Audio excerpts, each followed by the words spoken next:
नमस्कार। आज हामी एउटा यस्तो यात्राको बारेमा कुरा गर्दैछौँ जुन पेशा मात्र होइन, एउटा महान उद्देश्य पनि हो। यो हो नेपाल लाइफ इन्स्योरेन्सका अभिकर्ताहरूको यात्रा।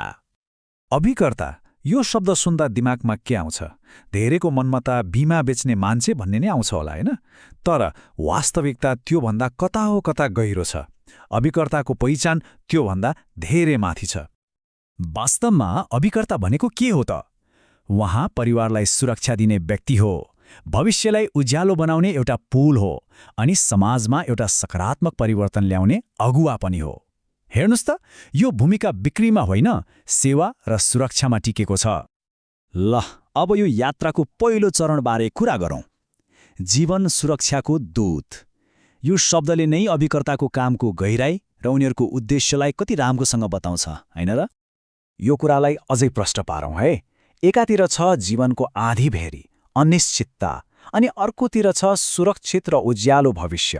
हो, अभिकर्ता भनेको त्यही पुल हो जसले परिवारलाई जोखिमबाट सुरक्षातिर डोर्याउँछ अनि आर्थिक अनुशासन सिकाएर भोलिको बाटो सजिलो बनाइदिन्छ। तर यो सुरक्षाको कुरा किताबमा मात्रै त होइन नि। अभिकर्ताको एउटा निर्णयले कसैको जीवनमा साँच्चीकै के फरक पार्छ होला त?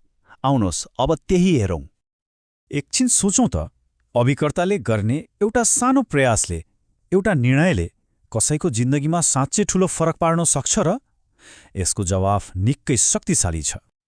हो, बिल्कुलै सक्छ। त्यही एउटा निर्णय कसैको बच्चाको पढाइलाई बीचमै रोकिनबाट जोगाइदिन सक्छ, कुनै परिवारलाई ठूलो आर्थिक सङ्कटबाट बाहिर निकाल्न सक्छ, अनि कतै कुनै एकल आमाको अँध्यारो जीवनमा आशाको दियो बालिदिन सक्छ। यो हो अभिकर्ताको कामको वास्तविक शक्ति। अनि सायद यही कारणले होला जीवनको सबैभन्दा कठिन घडीमा उनीहरू एक नदेखिने भगवान जस्तै बनेर उभिन्छन्, जसले परिवारलाई अँध्यारोबाट जोगाउँछ। तर यो यात्रा सोचे जस्तो सजिलो भने पक्कै छैन। हरेक महान कामको पछाडि सङ्घर्ष र समर्पणको कथा लुकेको हुन्छ। यो कुरालाई हेरौँ न। एकातिर उनीहरूले हरेक दिन चुनौतीको सामना गर्छन्। कसैले फोन उठाउँदैन, कसैले भेट्नै मान्दैन, कतिले त अविश्वास पनि गर्छन्। तर अर्कोतिर उनीहरूको समर्पण हेर्नुस् त।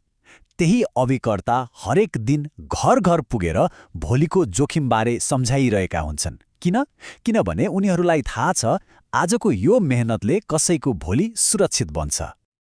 अब यो यात्रामा नेपाल लाइफको भूमिका के छ त? किन यो अभिकर्ताहरूको पहिलो रोजाइ बन्न पुगेको छ? आउनुहोस्, यसबारे कुरा गरौँ।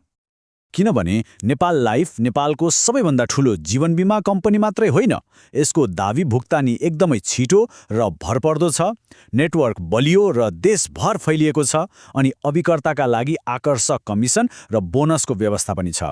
तर यी सबैभन्दा महत्त्वपूर्ण कुरा के हो भने यसले एउटा स्पष्ट करियर, सम्मान र अवसरको बाटो देखाउँछ। अनि यो कुराले सबैभन्दा ठूलो अर्थ राख्छ। नेपाल लाइफमा अभिकर्ताले आम्दानी मात्रै गर्दैनन्, उनीहरूले समाजमा मान पनि कमाउँछन्, र यो सम्मान नै उनीहरूको सबैभन्दा ठूलो सम्पत्ति हो। ल, अब यो यात्राको अन्तिम तर सबैभन्दा प्रेरणादायी खण्डमा प्रवेश गरौँ, क्यारियर र भविष्य, जहाँ परिश्रमले सफलताको शिखर चुम्छ। यो यात्रा कसरी अगाडि बढ्छ त?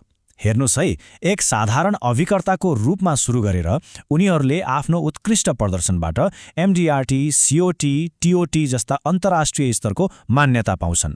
त्यसपछि एजेन्सी म्यानेजर वा प्रशिक्षक बन्दै उनीहरूले आर्थिक र समयको पूर्ण स्वतन्त्रता हासिल गर्छन्।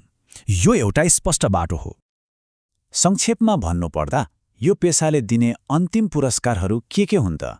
आर्थिक स्वतन्त्रता, समयको स्वतन्त्रता, समाजमा उच्च सम्मान, अनि नेतृत्व गर्ने अवसर।